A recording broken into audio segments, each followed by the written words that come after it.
যদি এটার যদি উন্নত কোনো চিকিৎসা করতে চান, করাতে চাই, আমরা ওনাকে উন্নত চিকিৎসা করাতে চাই। এবং অনেক টাকা খরচ হয়েছে, এটা কোনো সেক্টর না। যদি ওর পাটা ভালো হয়, এটাই আমরা আশা করি সব সময়। আল্লাহ যেন তাকে ভালো করে দেয়। আর অনেক টাকা পয়সা দিয়েছে, এটা কোনো বিষয় না। সময় কিছু বলো আপনি। আমি এতটুকু বলবো, মহাখালী ক্যান্সার হসপিটালে আমি বেশ কিছুদিন যাবত চিকিৎসা নিয়েছিলাম। তারপর একটা পর্যায়ে আমার আর আর্থিক সচ্ছলতার কারণে আমি চিকিৎসা নিতে পারিনি। এখন বাসায় আছি, ওরকম টাকা পয়সা নাই আমার বাবা মার যে আমার উন্নত চিকিৎসার জন্য বাইরে নেওয়ার জন্য। এখন বেশ কিছুদিন যাবত, আজকে 3 থেকে 4 মাস আমি আমার রুমে আছি, চিকিৎসা বন্ধ, চিকিৎসা নিতে পারতেছি না।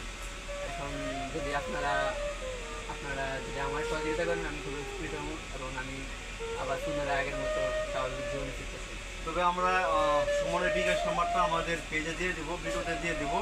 আপনারা যতটুকু পারেন ওনার সুমনকে হেল্প করবেন এবং